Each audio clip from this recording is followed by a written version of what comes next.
Hello and welcome to this level 4 video within my energetic system series.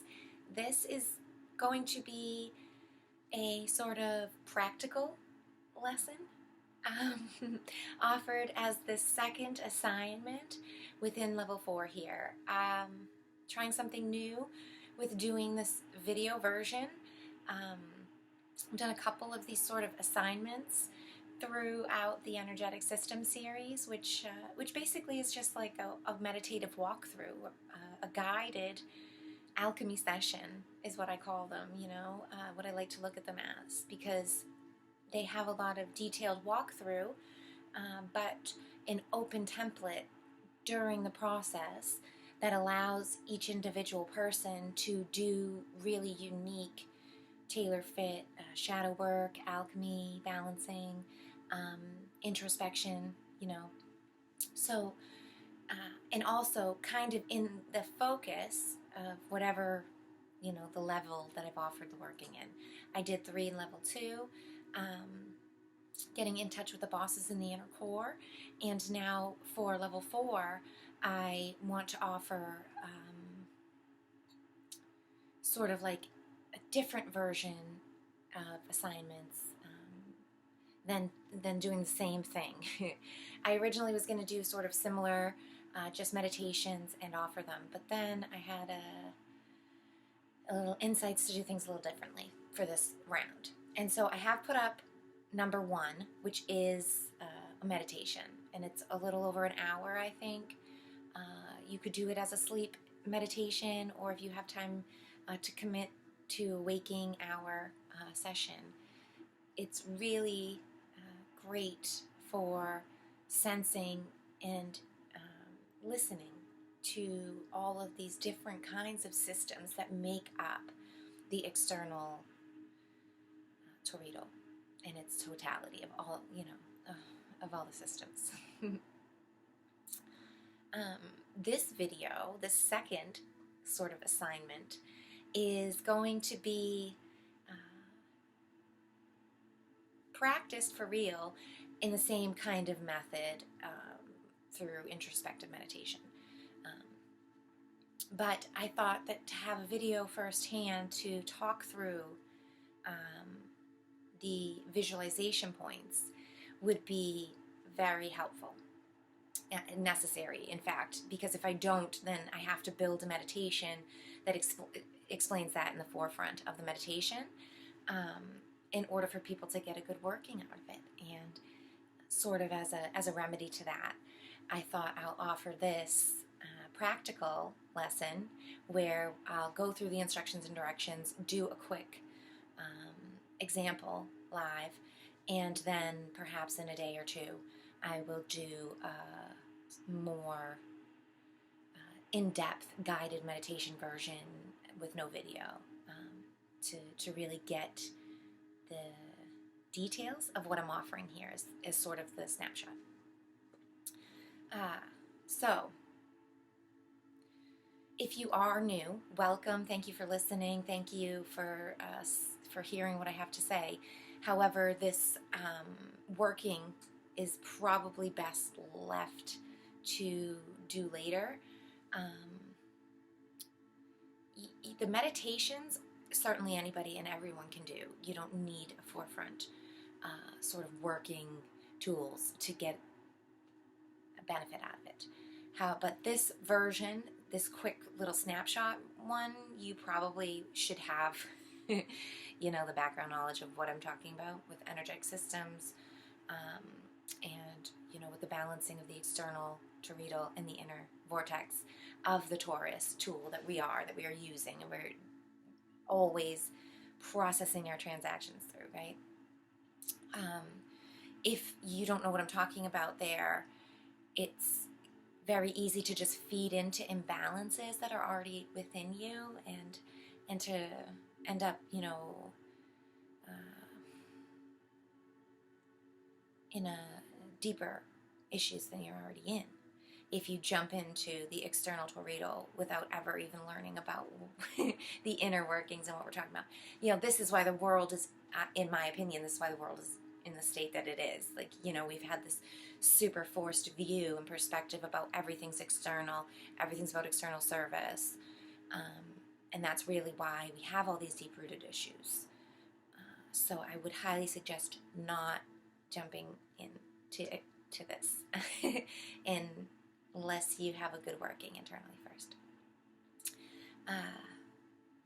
So with that cautionary note, please feel free to look in the descriptions or in the comments, because I have links down to foundational things, level 1, or even the workings and foundation, the meditations and the alchemy work in level 2. If you're looking for alchemy practice that sort of sparks an intrigue within you, and you have some desire to do stuff like that, you know, turn your lead into gold within you, level 2 is where to start at anyways. You know, that's where we do the work of that. That's where you're going to get your juices, your money at. So, your money's worth. Sorry. Not that it's cost anything's free. It's always free. But anyways, that sort of focus on the internal on you is back in level 2. And it's so crucial and important. And yes, we recircle back to it. It's not like you graduate from the inner and you never go back to it, right? But it's important that we start with there and we build the foundations out of that first. So suggesting to start there. But for those of us who've been sort of working through and doing this in a lifetime and everything, you know, we have a stronger foundation and balance, this conscious sovereign area within that all of this work is going to take place from. And without explaining and without having to do a lot of building on that concept, I can just jump right into it now for those of us who are, you know, current with the knowledge. So the externals were vital in our service, right? And how we do actionary things out in the world, and how those actions cause repercussions, and how they come back to us, right? And how we incorporate those, that input coming back to us, right? That's all about what we're talking about for service here on level 4. Now, this alchemy lesson, this session that I'd like to introduce for working, is all about incorporating 2 of these different models that I've already talked about in different ways. One, of course, is what I have been completely focused on and using as templates throughout the energetic systems, which is understanding this sort of triad of creation, right? The mind, body, and the spirit, how they are layers that come together and interact simultaneously to create the whole system of you. And I kind of use this banking model so far in the energetic system series, talking about how these 3 layers come together and build up what we could look at as the system as a bank or a currency model, right? Because what are we doing but transacting energy back and forth? Every different version, from tangible energies like kinetic motion and movement with molecules, and from energetic to electric and magnetic movements and transactions of exchanges and impulses, right? And then from the intangible, more frequency and cymatic spiritual exchanges. All of these input and output are continually happening through those different layers. And they come together to create this multidimensional sort of banking model that I've talked about.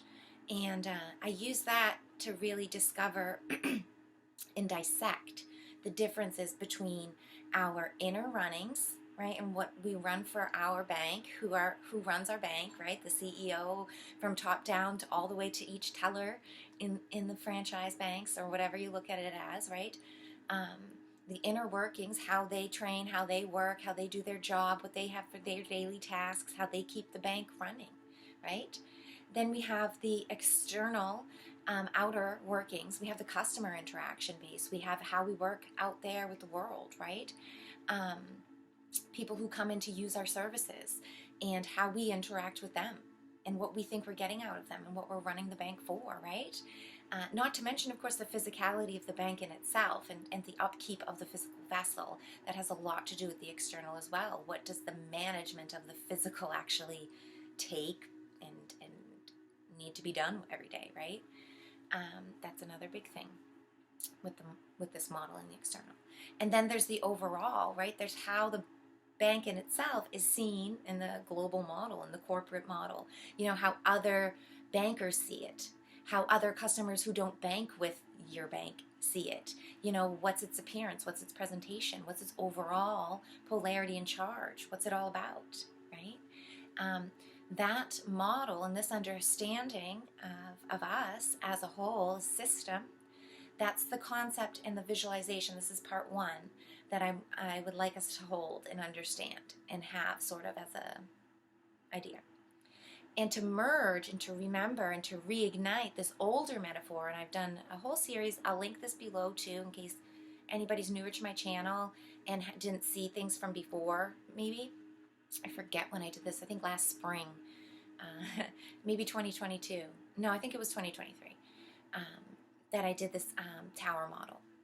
And the tower, the energetic tower model, is such a beautiful model of working for us to understand the physical body vessel that incorporates the energy centers, it incorporates things like chakras, the meridians, the color and hue, all of the lessons and tones that go along with each of the chakra centers, and the base knowledge of understanding that each energy center as we work up also reverberates through these beautiful organic systems. They have echoings of all different themes available within them. And I talked a lot about that, last year, and went through and have a wonderful walkthrough about how we can build this and how we build this tower within us. And each center becomes like a floor in your tower. And your tower in itself is like a turret, right? Like a castle. You could see it as a beautiful working homestead castle type of all-encompassing, self-sustaining sort of model, the energy and atmosphere of it. But that the physicality is this just single tower, and of course with an antenna on the top, and that we are output and input of all types happening, right? Of energy, basically, being sent out and brought in. And that each level, each energy center corresponds to certain types of working and balancing. And that it models in a sequential organic growth as well. And that when we follow these sort of guides from the organic natural world about the steps to take to move through things and how we do balancing work, you can see the lessons echoed out everywhere. And I sort of went through a lot of that previously in other series in my channel. So if that interests you more, then I'll link some of the videos that I've done on that. Some of the infographics too. I have a lot of infographics on that. But in case you're not new and you've even been through all of that, like I have, and you've done some working with the energetic tower already, what I'd like to introduce here for this model, and what I will do, like I said, a real meditation in-depth walkthrough, in case people are looking for that, to merge these two understandings and to build more depth in this banking model and to take it and understand now that we have this larger capacity to work with, that the three-part bank model that we've talked about and that we've sort of really used as a great echoing for how service works and how our Taurus works, how we process energy and how we work with our own workings. You could take sort of that model of the bank you've built and understand that that chunk of work, that whole bank, the representation of the bank, each could be a franchise, so to speak, in every energy center. So the root chakra, the root cellar that I talked about within the energy center, right, that base, that is its own bank in itself. And to remember and incorporate into everything we've talked about that goes along with the root chakra, that goes along with survival, resources, ancestry, heritage, all these deep-rooted, really base-level things, right? To understand that there is a give and a take happening. There's incoming and outgoing traffic. There's transactions, and there is a currency model. There's banking happening in there. There's storage. There's output and input. And to take that layer and visualization and bring it down into the energy center, and to then try to assess how energy flows in there for you, and to see what type of changes could be incorporated or felt when you bring those two models together.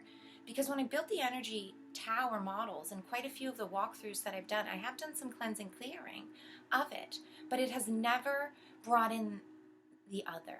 It has never brought in the outside world into the concept of the tower. The tower is a very segregated imagination space within us, a very inner vortex working, very internally, personal thing to share with others, to remember, and to breathe in some open acceptability, and to feel what it feels like to try to be unbiased, and feel that concept and balancing act of judgment that comes in with transactions and exchanges of currency. And not just talking here fiat money, the echo, the fake model that they hijacked. I'm talking organic, original transactions of currency, of our energy, frequencies, love that we radiate out. That's the real cash. That's the gold. We each have a big bank inside of us. It's never ending. It's, one size fits all, always pumps out, always print. That's all it's doing in there, if you allow it to, if you believe in that model. But you're free to create these restricted, poorly managed, negative debt-based banking models within you, and to have a vault that has a certain balance on there, and that you have this manager who's really on the lines and on the books, watching every single transaction and taking out of there, if you choose to set that model up for yourself. It's a free will universe. Just because we've only had our focus and shown this certain model of working in the 3D playscape out there doesn't mean it's the only one. They give it so much attention and want us to believe it's the only one for sure. But there's the never-ending model is there. You can have a money print machine in every single room of your bank if you want. You choose and you make this up.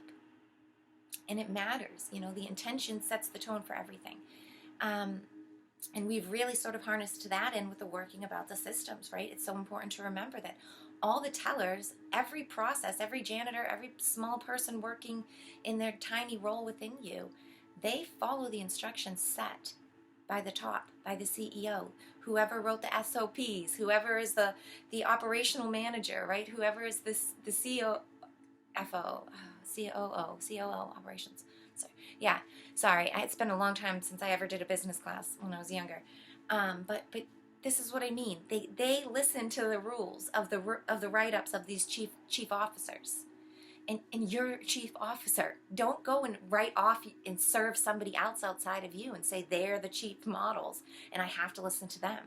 Even when it's detrimental to myself, even when I'm running a debt-based, uncomfortable, negative model inside myself, when I don't have to, when I can think immediately and have a different access to different energy, different feelings,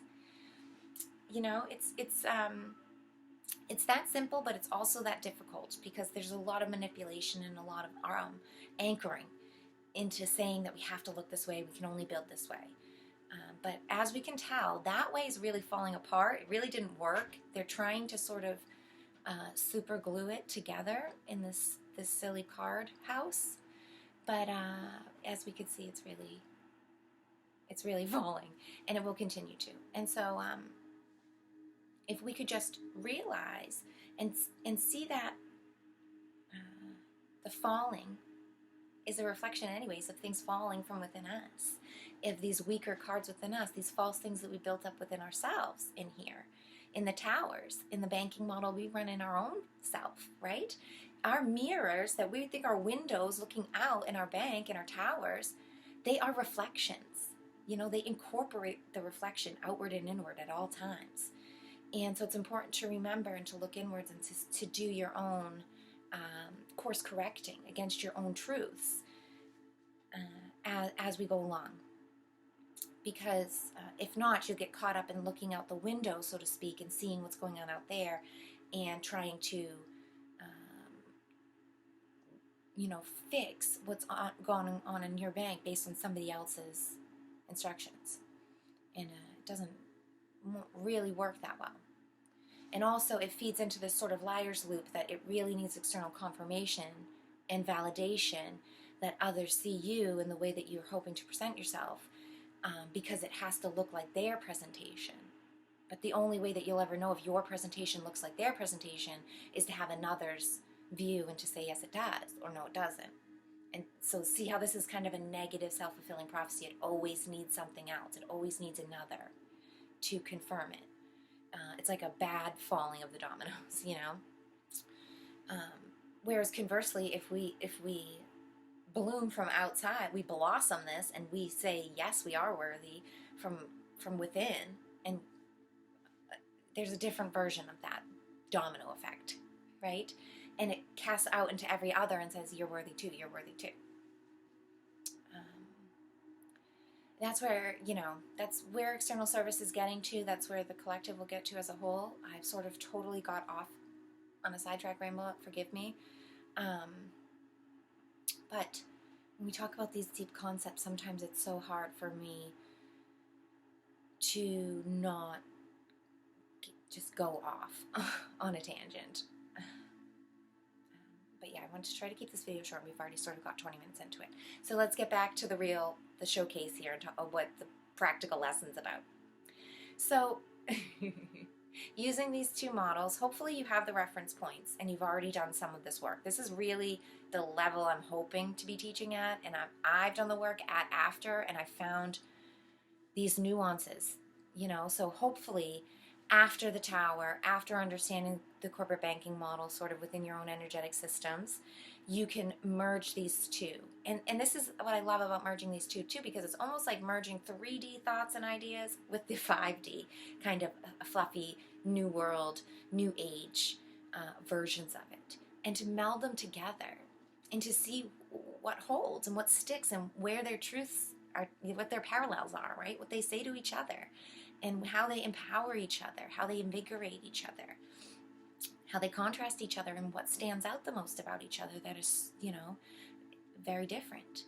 And so that's really what I'm hoping to encourage seeking around and to share, because I have found and unlocked a lot of newer, deeper understandings, little new doors, by incorporating both of these sort of metaphorical visualization techniques. So for those of us who are sort of there, who are at this level of skill set, right? This is sort of an introspective meditation. So you'd want to get comfortable, relax, do whatever your sort of starter is to ground, to let go of the day, you know, tap into your breath center, tap into your heart center, if that's what you like to do. Get into a place where you feel comfortable and you have the capacity and time to do this. This is another thing that's really important. We set the intention and the practice time, that we don't have this sort of constraint bumping up to us where we feel rushed, like we have to get it done at this 15 minutes or this half an hour, right? That you don't feel like, oh, as soon as I do this, I have to do that. Find a time where it's going to be easy for you to let go of to-do lists and to let go of the sort of external world, right? Where you have the capacity to dedicate real time to yourself. That's the most important thing, firstly, of course. And that, and tapping into your sovereign heart center. So I'm going to sort of do a quick close my eyes and walk through sort of each center as a banking model, and what the theme and flavor can sort of be, and how we could just test the atmosphere. So I'm going to kind of walk into each floor and feel it out, just briefly. And then, like I said, feel free to take this into your own time and to go and spend however long in each floor that feels necessary. Don't feel like you have to rush through every floor. You could do one floor a day, one floor at a time. It could take you a week on every floor. Do wherever feels necessary to you, to where you feel like you have a map built, a roundabout walkthrough of that area. That isn't scary, that isn't worrisome, that isn't, oh, I might bump into this, or trigger points, or frustrations even, or even these sort of feelings of shame, not good enough, sort of feeling like, oh, I can't do this creation, or oh, nothing's coming up for this area, so I'm going to skip to this one because I feel way more here. You know, give yourself plenty of time and allow those ones that feel a little bit more chaotic, confusing, or blank. Allow those their own fair time to develop. And allow the others that feel overactive, that feel full, to get work done where they need to, but also to be the guiding light, to enlightening the others, and to fueling the others, and letting some literal light shine down in those areas, right?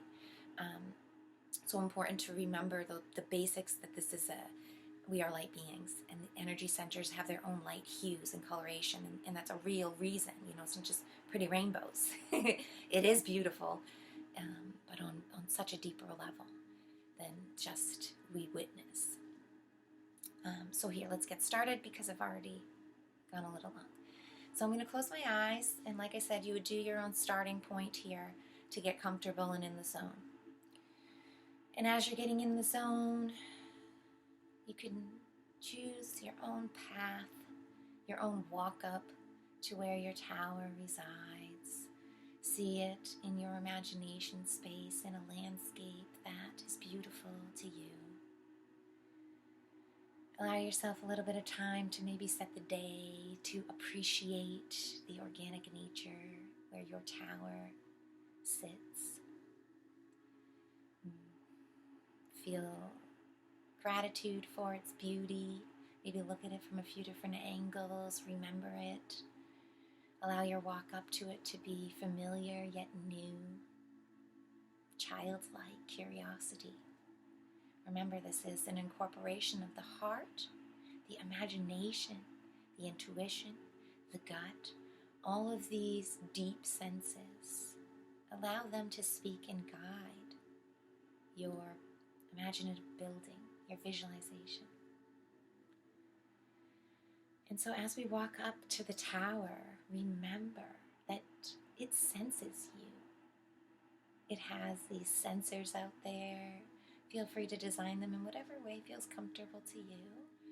To see it like waves or ripples in the ether, if you'd like, or energetic bubbles or flecks of light. You could see as music notes floating through the air. Know that the tower, your inner workings, senses you walking up. Feel the welcome and the arrival. Sense the great work, the importance of the observer arriving. And let's step in at this ground level. See the root cellar of the tower.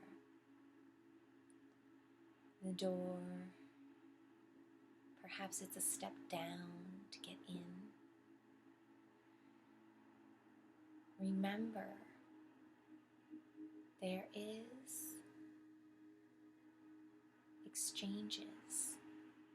There is others and energy already happening, always taking place, running on its own, seemingly, here in the root, in your root cellar.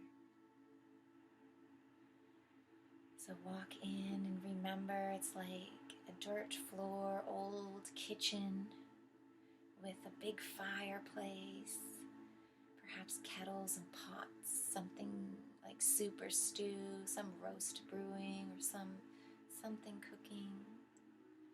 See the pantries and storage through the hallways. See the table where everyone gathers and has gathered. after time, year after year. See the red hue of the walls, feel the fire, see how it casts out deep feeling, grounded, underground feeling. Remember, the walls are red, perhaps clay or rock or brick, with windows, basement level windows, high up, just a few allowing light in. Now, feel the possibilities here. Feel what type of energies are exchanged here. They have to do with survival, with being alive, with resources and nutrients, with stability, security, family and heritage, passing on of DNA, of information and wisdom, of love and light, the passing on of purpose and service. Feel how this place aligns or even is triggered, is disrupted by these themes and concepts. Allow yourself time to find the cash register, find the checkout area. There will be one.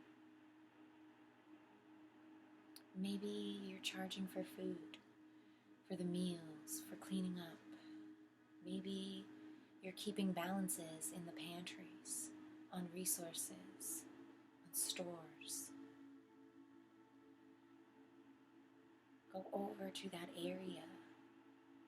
See the worker who works there, the bookkeeper, the cashier, the record writer.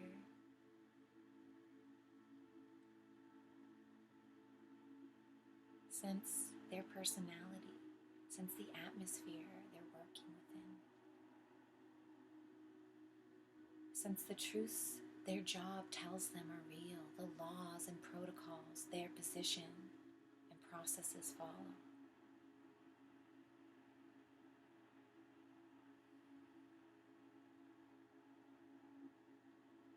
When you read over their operation manual, when you look at the directions, when you hear what the protocols are, weigh them against your truth. Weigh them against your service model. Feel free to ask that cashier questions, to follow them, to speak to the manager if necessary. Remember, you are the CEO of this entire tower, this entire system, the banking model, all of it. You run the show. Are they listening to rules that you tell yourself? Are you allowing the unconditional love and acceptance, the trust and faith you have in yourself and in your system? Can you entrust this cashier with that? Do they know you trust them? Do they know you at all? This is the work, the alchemy, introspective, adventure, and examination that I'm hoping to introduce in this tower model for this working. This blended understanding of currency exchanges, of in and out that happens in these towers, in these energetic themes, in a place like our root center. We should be aligning with abundance here. The cashier shouldn't be paying attention to every single cent spent. Shouldn't be worrying being fired or what the balance is in the stores. It should know it is eternal and that everything can never be spent up. That pantry will never be empty. The cashier should be rounding up on every exchange, offering gentle cushion just in case, so that by the end of the day we always know there will be a positive balance left over.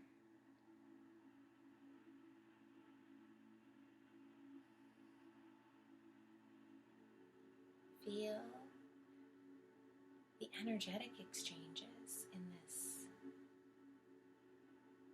model as well. Allow your imagination to feel how emotions are exchanged.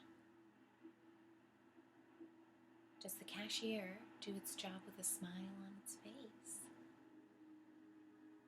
Is it happy and proud of its role, its chosen point within the whole? Does it feel appreciated? Does it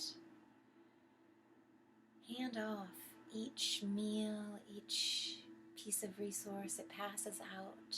Does it hand it off with love? Is it happy to see it go to a new owner to be of service? Or is it worried? Is it counting? Is it saying, oh, how will we get that back and for how much? Will it be more than we had before? Is it worth it? Is it not? Are we obsessing about that on a tiny level here? And if we are, if you are, try to breathe into that model and remember it's unnecessary. It's actually harmful. It's detrimental.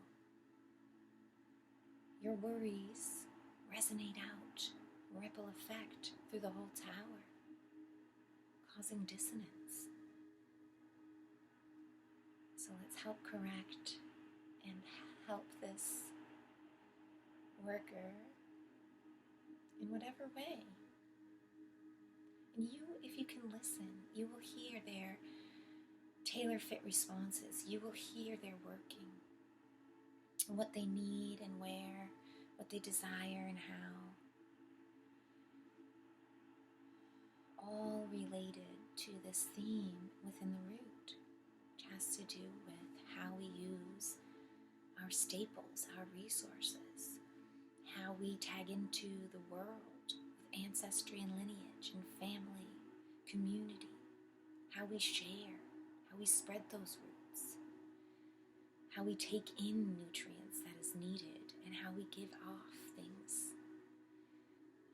There's a lot of work, as you can tell, for this just one center. Now, I'm going to back out and bring it into conversation mode here again to just say that this is a brief walkthrough of just the one center, just to give an understanding and a remembrance of tapping into the energetic system of the tower first in the model and remembering each floor we built and getting in there first and remembering your floor, feeling the atmosphere and the energy in there for each one, and then allowing and remembering, bringing in this cashier in there, trying to see and allowing your imagination to build up a shop, the hospital gift shop, whatever version of an exchange that kind of has this 3D banking-esque version of it.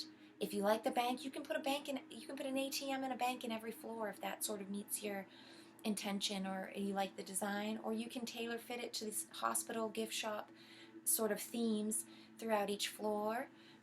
Whatever feels good to your model, and it could be different every time, right? There could be nobody even there, and you could go up there and there's no worker there, or there's a very grumpy worker there, or there's a very happy one. every floor could be different, you know, and you'll find different working. And just to give a quick model, I'm just going to run through the entire thing for anybody in case you haven't seen the energetic tower model and you don't really know or aren't familiar with the chakras completely. Just to get a beginner's glimpse so that you could take it and run with it on your own if you want. In the meantime, before I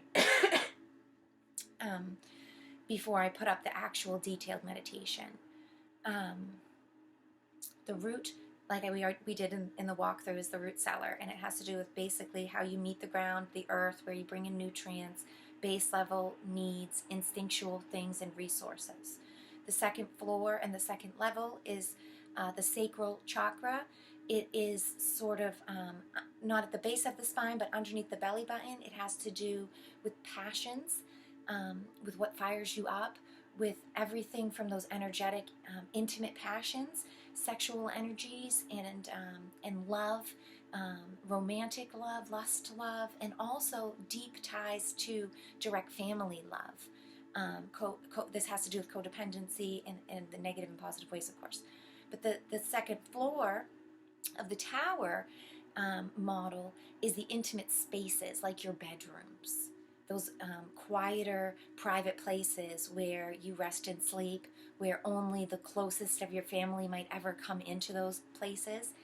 Also, not just the bedrooms, but the hobby spaces, where you like to create. So whatever your creative sort of thing is, whether you enjoy, whether it fuels you up to build things and design things, or it fills you up to create a song or a painting, or if it's helping others, if it's exercise, if it's movement, dance, it's anything and everything. There will be spaces built inside the second level to enjoy those in privacy and in your own passionate ways. Every little item that you might ever need to create those things that you desire, you can visualize and build in this second floor. This is a crucial one for seeing where there are cashiers. Because if you have a museum, you might have, with your masterpieces that you're making, all these things you're offering, you're going to have a price tag on every single one. And a lot of us, this is where abundance and lack and all of these mismanagement, where you can't do the law of attraction, where you can't manifest and bring into your life what you want and stuff. A lot of that has to do with who's running and asking for what down there. So huge work that you can get into with incorporating the banking idea of the cashier down in the second level. And also you might find energetic love cashiers who are exchanging attention and love, or intimacy and affection, even in the bedrooms, in your child's bedroom, even. Like, you'll find these needs, these price tags of currency exchanges that have nothing to do with monetary either, but they're more than monetary. They're the organic, original transactions of energies with very real price tags on them. And you can do a lot of working in there and a lot of shadow work with that. Get into the third level and into the solar plexus and into what I call the business center or the home office. And this is where, you get to really put on the manager's pants, the CEO sort of suit, and create whatever is your business model. However you feel that you have power over others, or you have a managerial role. It doesn't have to be business. It doesn't have to do with even like if you don't own any businesses or you're not doing anything in a financier kind of way. Managing others, whether you're taking care of children or animals or a farm, whether you're managing all these things within yourself even, right? We are the manager of our bodies. This is what the third floor is all about. And when you build out and explore your sort of home office and see how you're looking down on what kind of workers, sometimes, and I've said this from experience in my own world, almost get to a place where you look like you're looking down on like a industrialized production line with like slaves working there, super unhappy, and you're looking down like this massive floor room that's like this manufacturer's place, and everybody's like, work, work, and that's the tone, and it's like blaring over there, and you're like, whoa. And you're the manager up there at the top, like, hey, more, we need more, but when we recognize and admit that to ourselves, then we get out of that. Then we can break away that model, take all that stuff down, get off that balcony, you know, climb down the ladder and get into work and go down to the worker and say, sorry, I treated you that way. Can I help? You know? And anytime you find yourself climbing up that ladder again, or you're up there screaming down at people, catch yourself and recuperate and course correct. The boss's cha-ching is a lot different than money too. And you might notice the cashiers in here are more like bank financiers who are talking about credit and land and all these different resources to have as like collateral wealth building and all this sort of tricky ways of sort of trying to fool yourself into more and accumulating more and more power over others. And this is a big working to understand that that's not even necessary. And that in fact, when we have this sort of stand with bosses like that, look what we get. A China-esque place. Do we want to run a system like that within ourselves? You want to have a slave labor camp inside of you? A Foxconn running? I really don't. I personally don't. And your body will run perfectly fine and find other organic ways to function if you don't need that model, you know. But anyways, moving onwards into the heart center. The heart center, now we're getting higher up in the tower, right? We're out of the business zone. And what I love to picture, and what I have found great working within between the third and the fourth here, is in the boss's office, is to have a giant mantle with a big fire and like a roaring fire, extravagant and all of that. And to understand that that flame, that eternal flame of sovereignty, the power and the right of the boss, the I am, you know, is like a chimney chute, open, and comes right up into the heart center. And it also passes down into the lower centers. And those lower floors, the kitchen and your floors with your bedrooms in them, they have their own fireplaces in there. And the chimney chute connects all through. It's center channeling, right? And when we keep the lower kitchen and the floor levels heated nicely, we keep logs on the fires in the right ways, and we keep them glowing in a comfortable way. We're not over settling them, we're not letting them burn out and then building them up. We don't have too many logs or less logs on them, right? This is the kind of understanding. They work and they keep each other balanced. They keep, the boss doesn't need extra logs on because they feel secure underneath them. So they don't need to micromanage underneath because there's trust. They feel calming warmness of the good fire burning. So you keep your fire in the boss's office at a regular thing. And this goes right and lights up the heart center. Also within the boss, I like to see a skylight, right? To know that there's this big open area to look through a window even, to see the glass ceiling, glass floor, right through the heart. And that the beautiful emerald light, the heart center in itself have really built into a palace or a cathedral or just a sanctuary of some sort. It doesn't have to have, the dogmatic kind of religion thing that a cathedral, can sometimes hold for people. It's any sort of sanctuary of open space. It could be an orchestra hall if you enjoy music even, something that's large and open with windows. And I like to see stained glass windows and open spaces, open windows like columns and pillars and things in that area in the heart. And to understand that the glass floor and this beautiful floor, I like to see it like there's like a well, water. And we'll get into that later. I'm not going to do too much into that. But I have already talked about all of this with the eternal well and everything in other series. But anyways, just to understand the center channel and to know that there's a great movement and fluidity through there. And that the light and the energy shines down over the boss continuously, over the CEO, sort of from the heart when it's open. And reminding it of its great place, reminding it of empathy, and all of these things. Now, when you get into the heart center, you might find, all the windows are broken or boarded up. It might be an old, forgot about church, and you might have to do a lot of rehab work in there. You might find, conversely, that it's like a overdone, over the top.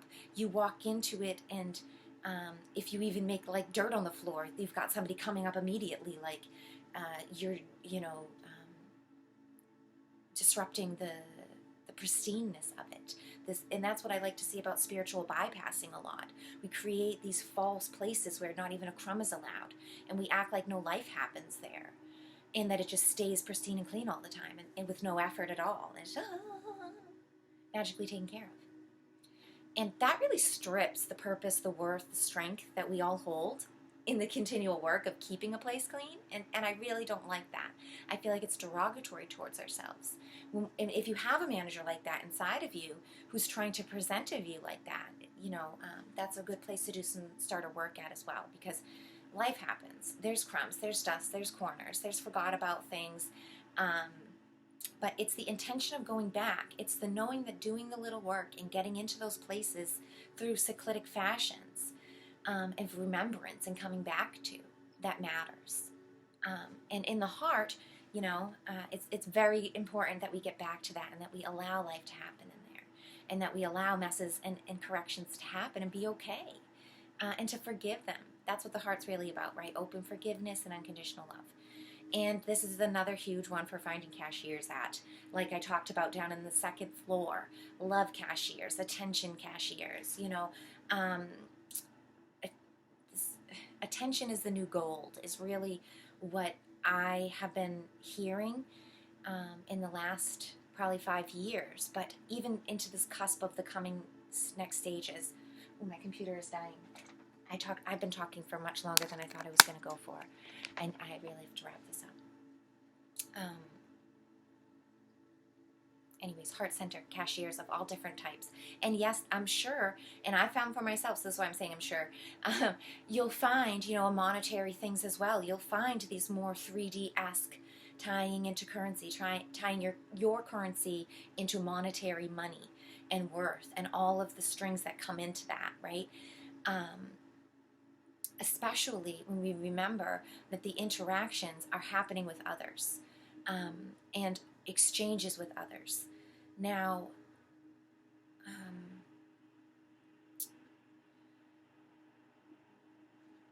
I've just had a total, we'll get into this in more in depth after. I can't even break into that right now, I'm sorry.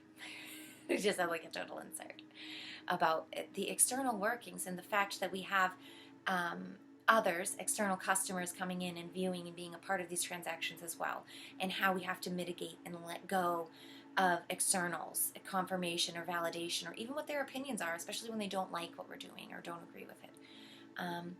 And that has a lot to do with the external service, but perhaps I'll make the third part specifically about just that. Because just as we started before, the inner workings, as you can see how we've gone through this floor so far, the inner perspective is really predominant. And there's a lot of work, a lot of times, to just be done right there before you could even start to bump into others coming in and then have to test your truths against theirs, right? We have to have a firm standing in ours before we start to bounce it against others. But the heart can be a great learner for this as well, and a great testing place for that, because as we start to grow empathy and understanding for ourselves, we can test the waters with others and see pretty much instantaneously where the other triggers lie, because we'll be triggered by the other person. And it'll be more difficult for us to respond nicely, to respond in the way that we would respond towards ourselves, right? So great working there. As we bring it up into the next level in the tower, the 5th level is the truth center. And when we get out of the cathedral sort of sanctuary center, I see the throat chakra in the tower as this balcony, widow's walk area that's very open to the air. It has a view of the sky. It has a high perspective, and it's open. And this area, check it out and see what type of entities that you bump into when you incorporate this sort of cashier's idea up in the truth center, because I sense that it's such a unique center for each one of us that we're going to see a lot of different unique presentations about what we could be charging for and how we charge ourselves, right? Do you have a different price for lies versus truths? Do you have different good points and bad points when you tell quote unquote white good lies to people to make people feel better? What about lies that you tell yourself to make yourself feel better?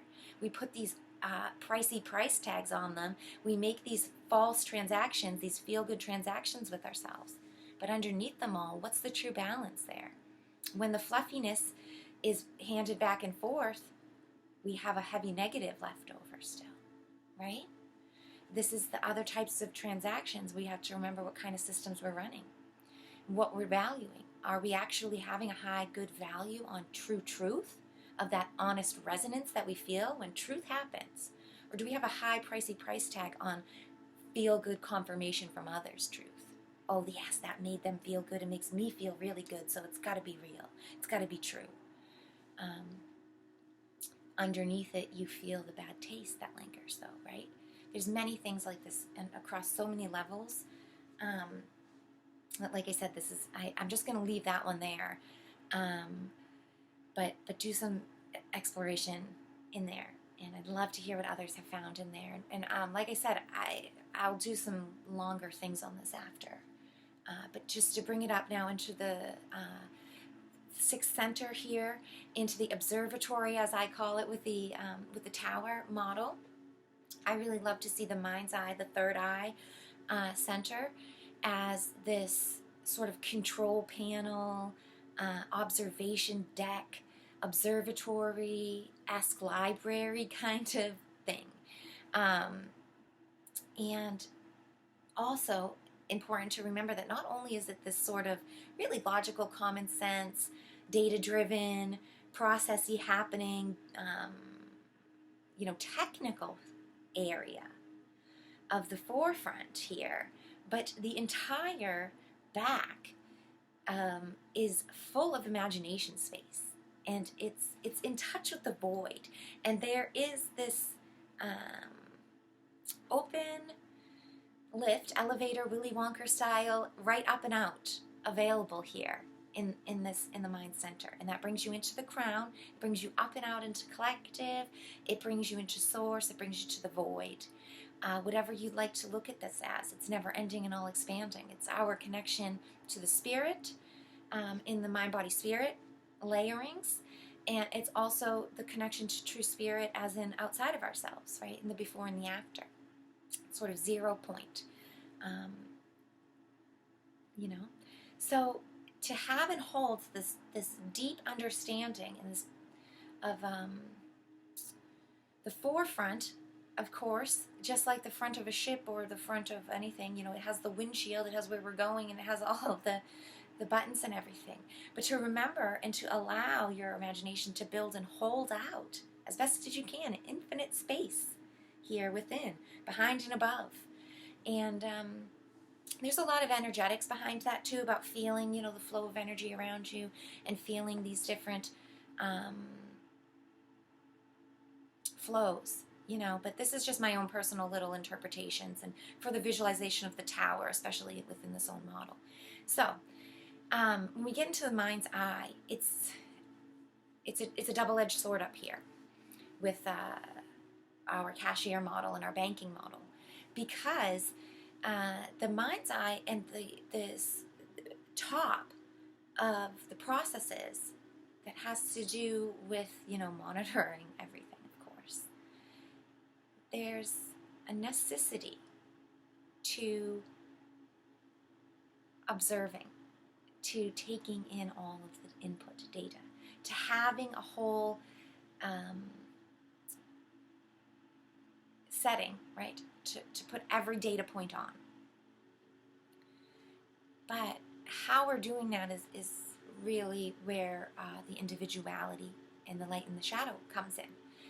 And it's also where we have a chance to refine, why, the intention and the purpose of why we're cataloging and observing and watching and storing.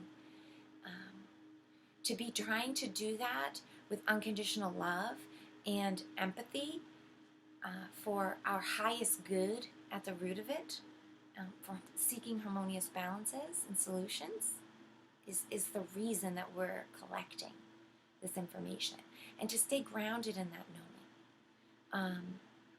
Because the cashier spends all day looking at numbers, they really do up here. And so it's very easy to get wrapped up in that and to think that it holds more value than it does. Yes, it's a part of the whole, and we should know the calculations that are happening. We should have an accurate idea, running picture of what's going on. But if we understand where the true value in working at and what kind of balance we're seeking overall, for what reason, to really align that with our truth, then we'll see less distortions. So it's interesting. I'm sure you'll find your own sort of versions of where the cashier sits and what kind of transactions that you're charging for and why. Some things you might upcharge for, some things you might devalue. Check that out with yourself and see why. And also find out if you notice within this banking model here in the center, if you've forgotten sort of that it's a three-part managers here, mind, body, and spirit happening, and that each one of these sort of has their own cashier that manages them. And try to branch out and see what each one would be for you and where they would interact and how much work they're doing. Because especially with the mind, it's so easy to just get stuck in logical perceptions and to pigeonhole the mind into the body, and then to just start running information directionally that way. And the mind will really just talk everybody else out of ever listening, because it'll just keep talking and it'll never have time to listen to everyone else. So if that's happening with you, the first thing we want to do is just to learn how to quiet down inside and to just stop that for a while. And then to try to hear and to try to listen to the more sensory information, the more body boss information that's happening up in the mind, and to try to get in touch with that cashier and to see, okay, what's the physical input? What is the more tangible sensory stuff that's really taking place? Not getting the mind's opinion on it, not allowing the mind to tell the body what's happening, but just for the body to actually speak out and for the mind and the spirit to listen at this center here and to see what that sounds like and works for you and what they have to say and what they're doing. And if they feel, how they feel with the other two. And then to let the spirit and to try to hear the spirit, which is even quieter. And then when we have an understanding about those, to then allow the mind to start to learn and practice being a listener and a speaker, and to really be the relay that it's supposed to be. To hold space for cataloging and to know things, yes, but to hold value in the other two just as much as it values itself. And that's where the real work, the sort of cashier's work, will be at up here in the observatory space. And you might even realize and know, like, you have a strange sort of cashier for imagination and where you create and how you create and what worth you put on it. And I found a lot of great work in comparing and contrasting and digging in why I ever would put monetary value on things I'm creating in my imagination space, or why I get out into my imagination space and feel like I have to present for an audience and worry about what their worth will be, their input would want to be, and then to sort of gauge my own output on what I believe this fake input might possibly be. And spin those wheels inside imagination space where nobody ever even goes except me, I'm like you're charging yourself, right? And it's like, I built this funhouse game at the fair, right? The walkthrough of the ride. And yet every time I'm buying tickets and charging myself a ticket, and I'm buying another ticket and charging myself a ticket, but I work at the ticket stand, I'm taking the ticket, and I'm paying my own money, and I'm making my own money as I'm taking this ticket, and I'm going on this ride all the time. Why am I doing this to myself, right? That's what I've discovered in there. So maybe you'll pull out things like that for yourself and see, and then be like, hey, let's get rid of the whole ticket system. This is a waste of time. Let me just enjoy the walkthrough and see what I get on the walkthrough. And that's really provided a lot more flexibility and fun in my own kind of creative imagination processes, my own building of projects and ideas. Um, and I got that work from understanding and bringing in this sort of model up there. Um, and finally, just to bring it out into the crown, and the crown is much even vaguer, and even more open and malleable than this mind center area, and even more than the throat, right? Because the higher that we get, just like if you think about matter going through its stages, right? Like gaseous, it's spread out, it's a lot thinner. And so there's a lot more empty space, there's a lot more potentiality for whatever. And we'll find who knows out there. The thing with working with the external toroidal and service when we talk about the crown is that it connects to this sort of conscious reflection that's taking place that builds reality. And I don't have the answers to that. It's a great mystery. I believe no one has answers for that. It's not within the capacity of understanding in the construct, the makeup of what the construct is. You have to be outside the construct to understand what the construct's made of in any sort of valuable capacity. And so I just don't, I don't really worry my pretty little head about it, as we say here in America, right? I have a faith and a trust in the great mystery, and I like to see it as an adventure and curiosity. And when you get out there in this sort of crown area, you'll find a lot of echoes of others, other people's voices, other people's truths, other people's little false buildings, sort of sketches floating around out there, bare bones of things, ideas that others have set out there for you to say, hey, this is mine, do you agree with it? Will you build in it?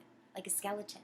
And it's up to you to walk into that, abandoned old house and to either say, yeah, I'm going to commit and do the rehab work here and build it up, or no, I'm not going to go over there. Or to walk through it in like a haunted house and to scare yourself in there, and every little creak on the floor worries you, and you go, why this person put this here for me? There's so much out there that's not even of us, that's not anything to do with you. That this is why I sort of don't want to encourage, and I don't really even encourage myself to just go blindly out there seeking and seeing what echoes we hear. For now. I think eventually it will get there, and the collective will be, the mainstream will be more harmonious, and so we will be able to get out there and it'll be less chaotic, and we could do some real work out there. But I just think it's very chaotic out there, and I just don't see, the stability being available. And I think we're just spinning wheels and chasing our tails trying to build anything out there when it's kind of like trying to build a sandcastle when the tide is coming in. It's pointless. It's going to get washed away. It's not that the castle in itself is pointless. It's not that castle building is pointless, or sand or the ocean or any of it. It's all very, very purposeful. It's just not the right time, right? So take your time in the real tangible areas of the tower and allow those energetics to build with imagination and to build the sort of concrete energetic transactions that are happening within yourself and within these own little personalities, the little bosses and workers and managers who run your tower, and see what they're doing, what their expectations for pay is, right? And if you are feeling more balanced and more comfortable with yourself and with your own internal transactions, then feel comfortable to sort of open the doors to customers, put the welcome sign out, and then do more conscious work with those tellers, with those managers on every level, whoever's doing interactions, whoever you're allowing up and through these areas to walk through and to be a part of, try to test the ground and ask yourself from a place of sovereign conscious awareness, what am I intending to get out of this? And interaction. What am I feeling I'm getting out of this? What do I feel I'm giving? And from which center and where, and from what flavor? And is there a tag on it? Am I giving this with strings attached? Do I have a bookkeeper here in my book saying, oh, this was sent out to this person on this date, so we have a little red awaiting service to come back at some point? You know, do we have our eyes on the marker on every single thing? Feel that for yourself and find truth for yourself. Does that feel honest to you? Does it feel good to do that? And try to let go of the reins in a bit on areas where you can. So I'm going to leave it there. I have gone just as long as the first assignment. I was kind of hoping the second one would be shorter, but it's a big topic and it's a lot to talk about. So I hope I've given some crucial work here, ideas for people to take away and do practice on their own. I'll put the links in below for the guided meditation on the Tower series, as well as the first assignment, and a couple of links to, the foundational workings and the assignments back in level 2, in case you're feeling like you need to do more inner work before you actually look externally. Go back to level 2 and do some more inner seeking and some more balancing. Thank you so much for listening and tuning into this. As always, I appreciate everyone who watches my videos so much. Thank you for your contribution to our collective. Thank you for witnessing mine, as always. If you want to find me in the meantime, I'm at my website, amariespeaks.com. You can find a plethora of free information, tips and tools over there on all things introspection, spirituality, and happiness. I have my podcasts and videos, obviously, that you could find on YouTube or Spotify in the meantime. And yes, thank you again for listening. And I'd love to hear feedback. Please, if anyone wants to leave comments on their experiences on meditations or on this inner alchemy working, epiphanies they've reached, or little keys that have unlocked certain things, love to hear about them, and I'm sure it would inspire others to see some personal responses. So if you'd like to do that, please. If not, send me emails. I always love to hear private ones as well. So gonna leave it there. Actually, signing off now. I'll catch you next time.